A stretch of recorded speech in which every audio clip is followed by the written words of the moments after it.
Well, hello everyone.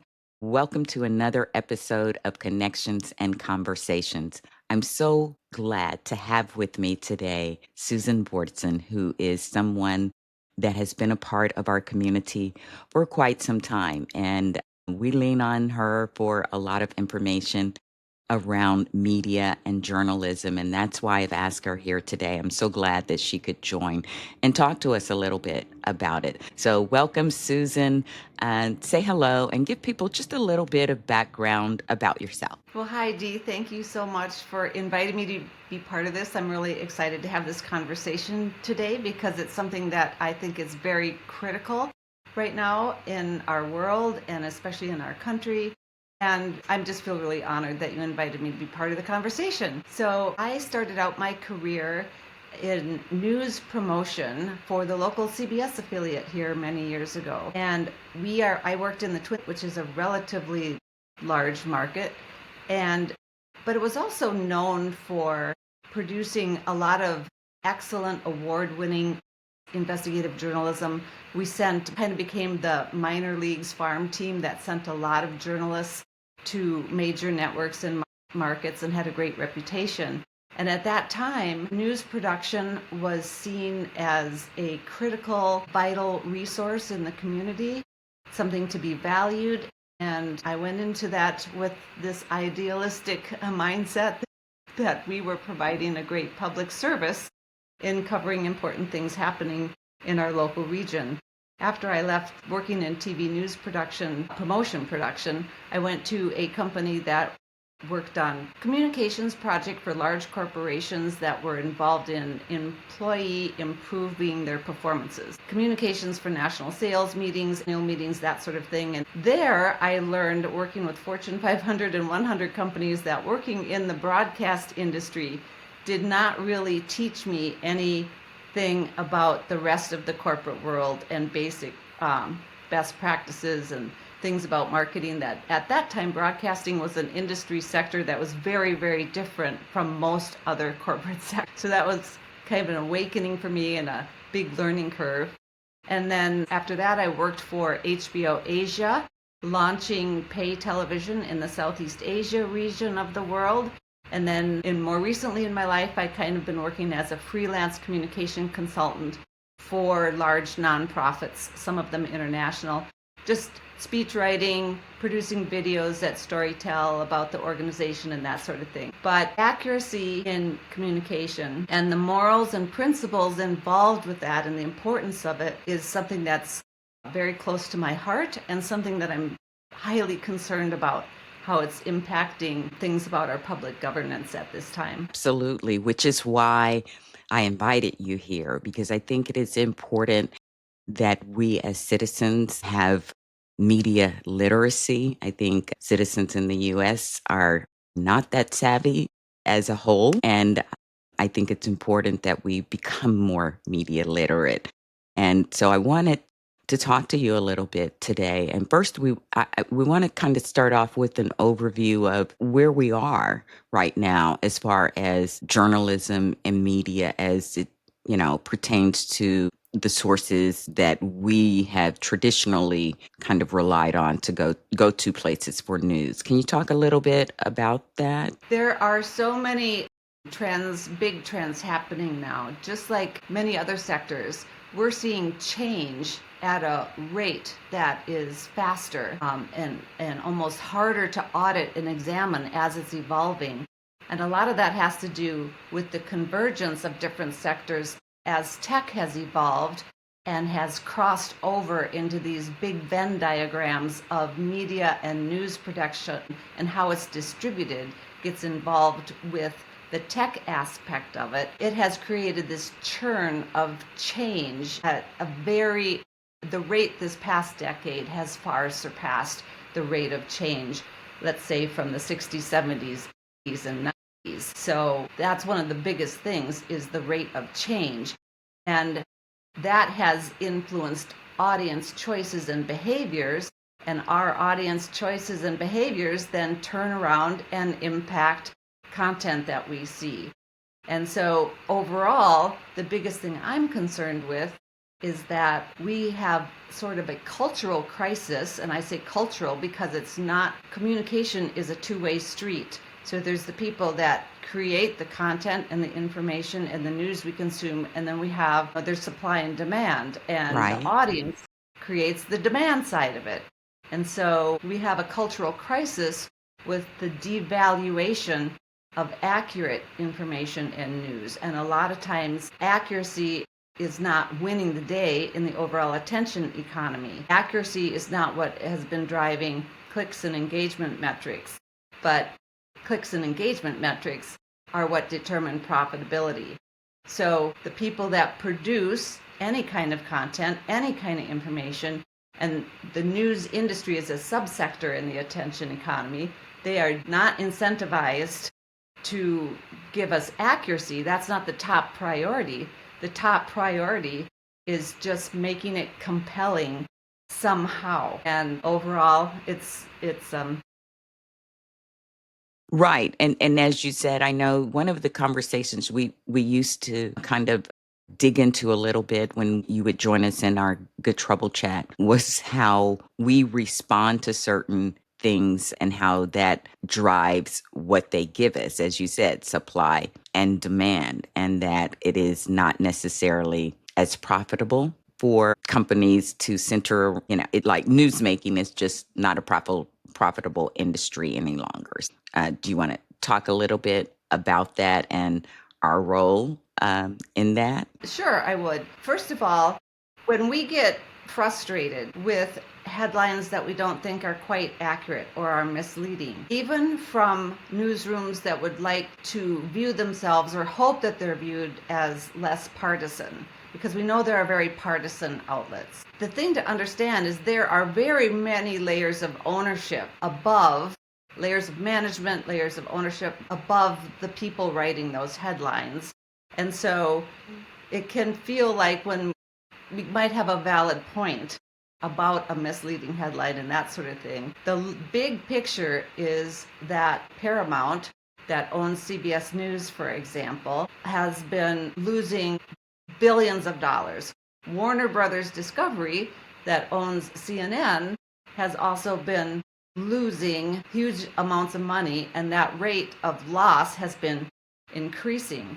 Comcast, that owns NBC Universal, which owns NBC News, they are profitable, but not because of the news production. The parts that make Comcast profitable, as far as their hardware, corporate, other things that they do, or Disney's theme parks, that sort of thing, they are subsidizing the news production. And so from shareholders and corporate owners' point of view, producing quality news is a chore, something that they actually maybe want to cut out of.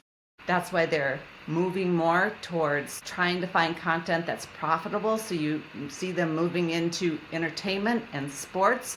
So we recently have just announced David Ellison, new owner of Paramount, has put $7.7 billion into the UFC fighting content, right, in order to get profitable content. While we also are expecting huge cuts are coming in the CBS News division. And Amazon and Netflix were also trying to get deals for that UFC fighting content. We go from less linear watching and seeing stuff via cable and satellite with all these third parties in between getting the content to us, it's moving to streaming. That's where the growth is. That's direct to consumer way of distribution. And so to be profitable, you are going to give whatever the consumers are clicking on and wanting. And then as we see technology and devices change, now when you put on your smart TV, if you have a smart TV, you see all these tiles up there that are algorithmically based, trying to push you to content that TV is learning you like to click on and watch. And so more and more, we're getting fed into a system that reinforces our split-second spontaneous reactions to what we want to see, pushing us, nudging us in subtle ways what to watch, and then we get reinforced for whatever we watch. And our tendency is to watch things that entertain us, help us escape, and that's fine. But usually the content that is examining and auditing public governance, what our government officials are doing locally, state, federal level, auditing how those actions are impacting outcomes and what those outcomes mean to us, is not as compelling content for a lot of people. And so we've lost any sort of public service mission to do that. And entities like public broadcasting that do it for the public interest and because of a public service mission, we see the Trump administration has been doing everything in their power to shut that down, to defund it, to discredit it, etc. So there's a big toxic soup of things happening with lots of different things going into the pot to make this a very dysfunctional news and information system. And it's not all of one thing. There's a lot of things impacting it, including us, the public, as audiences, our choices and our behaviors, and how we interact with the content and what we reward with our viewing. And that is so important. And I appreciate you sharing that. And that is a reminder that you used to bring to our conversation quite often, encouraging us to help amplify and let the people who were providing that good, important deep dive content that we appreciated it, so that they would give us more of that. So we are part of, this content equation, this news equation. So I think it's important that we understand the role that we play and how we can help to improve it, improve our interaction a little bit. But also because all of these things are, I feel like, very fluid right now, especially with this new administration. Things are changing and they will be continuing to change, I feel. It's important in such a state that we be well informed and we know those good sources to go to that we can rely on to provide us some good information. I'd like for you to talk a little bit about that. And we're going to, of course, in our show notes, provide some lengthier links and resources for people. Well, there are some bright spots on the horizon that give me a little bit of hope that it won't always be this way. There has started to be a recognition by lots of important people that are as concerned about this as us, and we see more nonprofits emerging that are focused on sustaining local and regional news, trying to get people to go into the field, trying to figure out new business models for it. Some of them are larger national, a lot of them are regional. We have more nonprofit newsrooms popping up that some are at the local level there's some in Detroit, there's the Baltimore Banner, there's the Mississippi Free. In Minnesota, we have something called MinPost. High quality journalism that is run as a nonprofit to avoid corporate interests in influencing the content in any way. If this is something of great concern to them, we can provide the list of these various nonprofits, like we said, in the show notes. And some are focused on the reporters, some are focused on rural news so that we can try to address some of the news and information deserts we have around the country. We don't all get the same quality of content in terms of covering public governance specifically. And then there's like the News Literacy Project, which is a great nonprofit that's been growing, and they focus on news and media literacy education in the schools and programs for community programs, school programs. So there's a lot of different nonprofits that people can seek out if they want to and try to support. And then the other thing that I would say is try to take special note. There are some smaller newsrooms, like to give one example, Wired is a tech publication. That's their history. The editor-in-chief is Katie Drummond. She has been a courageous champion that has stood out because when Doge became a big story and you're trying to use tech to cut fraud in the Trump administration and all of that, and they brought in Silicon Valley types to do it, Wired was ready to go because the tech industry was their specialty in their area of expertise. And they went in and produced some of the best, clearest, courageous reporting on what Doge was actually doing and that it was actually not doing what it was claiming it was doing. So things we can do is when you do notice publications that are doing quality audits on the effectiveness and outcomes of public governance is to give a subscription to a smaller newsroom and give it clicks and that sort of thing. Go seek it out, because I feel like that will do more good. At least you'll feel better about it because you'll be rewarding the people who are trying to do the good work and noble work versus just being mad at the corporate newsrooms that are not performing like we would like them to as far as being a check on governmental power at this time. Right. Absolutely. And we know, as you said, things are changing. It's a very fluid situation. And one of the things that is having an effect in all of this change and playing a very big role is AI. Can you talk to us a little bit about that, perhaps? Wow. Well, it's just going to turbocharge everything, including impacting our news and information ecosystems. It's important to remember that any AI model is only going to produce accurate content depending on where it's getting its data from, where it's scraping data from. And so it's too early in the process to really have good audits on, is AI really going to get smarter in terms of being more and more accurate? Or will there be ways that bad actors or inadvertently inaccurate data gets scraped into it? And now we're creating this churn where we've got tech powered inaccuracy getting fueled out in some way, shape, or form. It's so early. So people just have to really understand that if they're using Claude or ChatGPT or any other AI tool for your own resourcing, is the standard rules apply in that take all of it, but cross-reference, go to the links it supplies, audit the links that your AI tool is supplying, and that sort of thing. Yes, it's going to be an incredibly helpful tool, but like any powerful tool, sometimes it's really great at causing some damages as well. So that's the important thing to understand. AI doesn't have, it's only as good as the data it takes in and uses.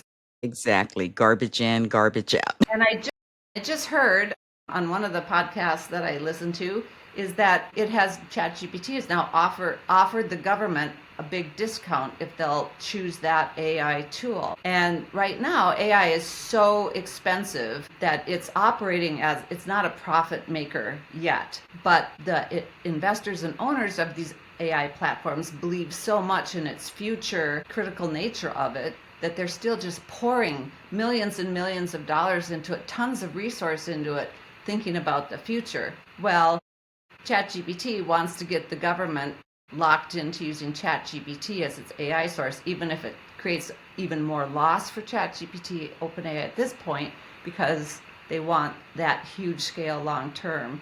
So it's really hard to try to fathom ahead ramifications and outcomes and auditing whether there's going to be more positive or negative for us, the public, the public's interest. Yes, absolutely. So we're just going to have to stay on our P's and Q's and lean on folks like you who can help us understand and guide us into down good paths for resources and information. But, always that thing, check but verify.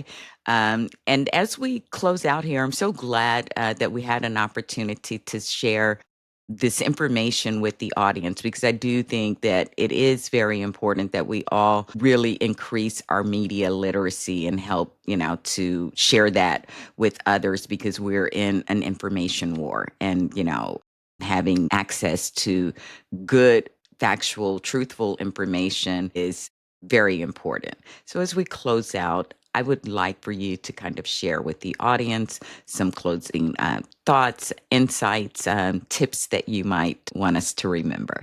One main tip is just be very mindful of your own behaviors and what content you're rewarding with your engagement. And if you're a parent or a teacher or influencing others or your friends, remind them as well that their behaviors contribute to what we are going to see more of. The other thing I would say, if people are more interested in understanding the business side of it, the supply and demand market forces that are influencing this. I think it's important to understand that even if it frustrates us and makes us upset, and it's not stuff we really want to know, we wish that there were corporate owners that wanted to produce journalism that audits and examines and covers and analyzes our government officials and their actions and the outcomes of all of that, just because they know it's good for the public to know these things so that we can be smarter voters and smarter consumers and all of that. But it's not going to happen.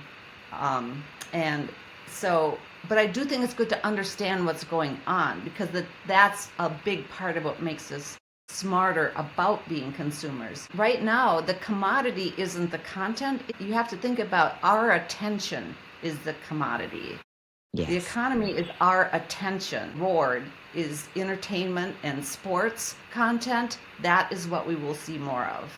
And we haven't been rewarding quality journalism, and it's not profitable. And long term, I think the smart people are realizing we can't rely on corporate for-profit newsrooms to do this work, because their mission to make a profit is totally different. And so we do need nonprofits that have the mission of serving the public. It's a completely different mission other than making a profit. Absolutely. But you want me to tell you one of the ways to keep up on the business is there are some free things that I recommend. Margaret Sullivan, who has an excellent Substack, she had been the public editor at both the Washington Post and New York Times, and now she's independent. And she does an excellent job on covering how the journalism sector and its relationship directly to public governance, and how they're often failing in helping us sustain more effective public governance. So I check her out. Then there are some for the media business side of it. If you want to pay for one newsletter subscription, the person I would recommend is subscribing to Status newsletter by Oliver Darcy, because he covers the media industry, and he's the one who most includes also morals and principles behind the work. And so that's important to him. And that differentiates him. For example, Sarah Fisher of Axios also covers the media industry, but she's not as interested in morals, values, principles side of it. That's going to be strictly what's business. Brian Stelter has, there's still a free newsletter. Brian Stelter from CNN is called Reliable Sources. At this point, CNN's trying to move to a subscription model, but at this point, that newsletter is still free. Then a lot of times, quality newsrooms like Bloomberg, Lucas Shaw, who covers the media industry there, he offers a newsletter himself. So if you can find media reporters who work in large newsrooms, it's become more common now that they do their own individual newsletter. And a lot of times, if you don't want to subscribe to the newspaper or news publication, you can still get newsletters from people who cover that industry, and that resource is free. There's also a number of podcasts to follow. For tech, I recommend a subscription newsletter by Casey Newton is called Platformer, but he also does a free podcast once a week called Hardfork with the New York Times media reporter. So Hardfork, if you like to listen to content, is excellent about covering media and tech, and they absolutely do cover morals and values involved in that industry. So that's why I like them. The Powers That Be is a podcast from Puck News, and every Monday they focus on media. So again, that one won't cover morals and values and principles as much. You'll get strictly the business of what's going on in media. And then Puck also has Dylan Byers, who's their journalism media reporter. He has a podcast called The Grill Room. So once you start finding some of these, you can realize that you can still get access to reporters' work that cover these sectors through newsletters and podcasts, even if you don't want to have a whole bunch of paid subscriptions to the larger publication they work for. Excellent. So thank you so much. As always, excellent insights and tips and resources. And we will be providing a more lengthy list of those when we roll out Susan's episode in the show notes. And again, I just want to thank you for taking a little bit of time out of your day to help making us more media literate. Thanks so much, Susan. Thank you, Dee. Thanks for having me.